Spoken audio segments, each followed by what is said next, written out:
It is important to know that Leonarda Ciancilli was fiercely protective of her children. After losing 13 of her 17 children before the age of 10, it's no wonder that the 4 children who remained were treated with the utmost care. So when police came calling accusing her son Giuseppe of murdering 3 local spinster women, Ciancilli immediately confessed to the crime she had worked so hard to conceal from authorities. In fact, not only did Ciancilli confess to the murders, but she described in great detail their aftermath, including boiling the bodies, baking them with the blood, and turning the fat into soap, all of which were shared so generously with her neighbors during afternoon tea. Leonarda Ciancilli was not always a monster, though her adolescent life had set her up to be. Before even reaching adulthood, she had attempted suicide twice. Then she married a registry office clerk, who her parents strongly disapproved of as they'd had a more respectable setup in mind. Ciancilli claimed that upon her marriage, her mother cursed her, dooming her to a life of misery forevermore. Though there was, of course, no proof, a curse doesn't seem that unlikely when one looks at Ciancilli's life after her marriage. A few years into her marriage, Ciancilli was imprisoned for fraud, and 3 years later her home was destroyed by an earthquake. She got pregnant 17 times but lost 13 of the children either to miscarriage or illness in their youth. She eventually went to see a fortune teller, a traveling gypsy woman, who did nothing to quell her fears of a curse. "In your right hand I see prison," the fortune teller told her. "In your left, a criminal asylum." Laboring under the curse she felt was put upon her by her mother and the gypsy fortune teller's prediction, Leonarda Ciancilli became highly superstitious. When her son Giuseppe told her in late 1939 that he was going to join the Italian army, Ciancilli turned to the one thing that she believed would keep her son safe: human sacrifice. She chose her candidate well, a local spinster woman who she thought no one would miss, named Faustina Setti, inviting Setti over under the guise of setting her up with a husband. Ciancilli had her write letters to her family members telling them that she would be visiting the man abroad. Then, she subdued Setti with the drugged wine and murdered her with an axe. From there she cut Setti into 9 pieces and gathered her blood into a basin.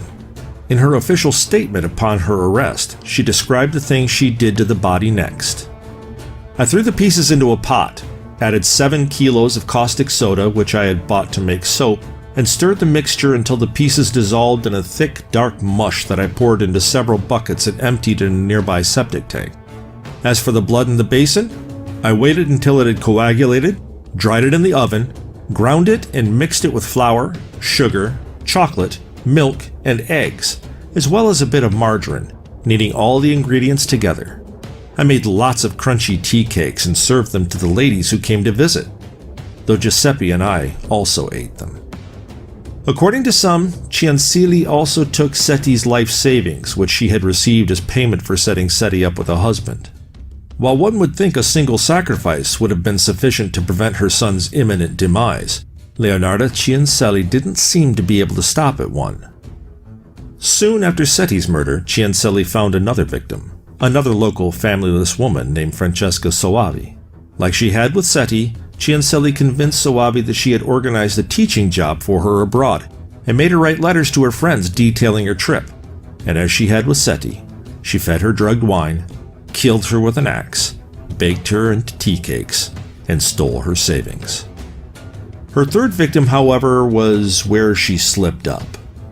The third victim, Virginia Cacioppo, was a noted soprano whom Ciancilli had promised a job working with an impresario in Florence. This time, however, instead of only baking her body into tea cakes and feeding them to her neighbors, Ciancilli also melted her flesh down and turned it into soap. She ended up in the pot like the other two. Her flesh was fat and white. When it was melted, I added a bottle of cologne, and after a long time on the boil, I was able to make some most acceptable creamy soap, she said in her statement. I gave bars to neighbors and acquaintances. The cakes, too, were better. That woman was really sweet.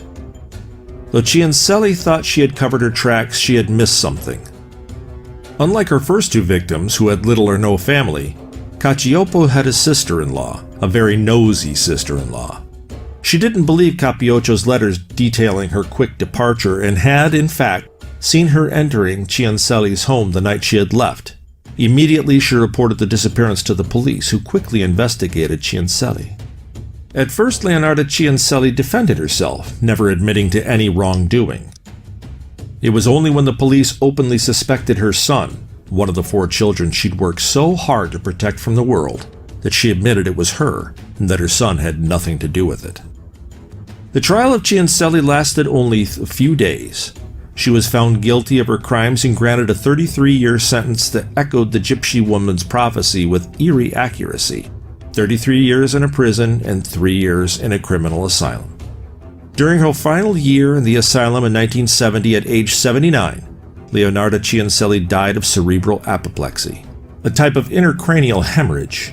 Her body was returned to her family for burial, but her murder weapons, including the pot that her victims were boiled in, were donated to the Criminology Museum in Rome, Italy. Today, visitors can see her collection of axes and peer inside the vat she used to boil human beings.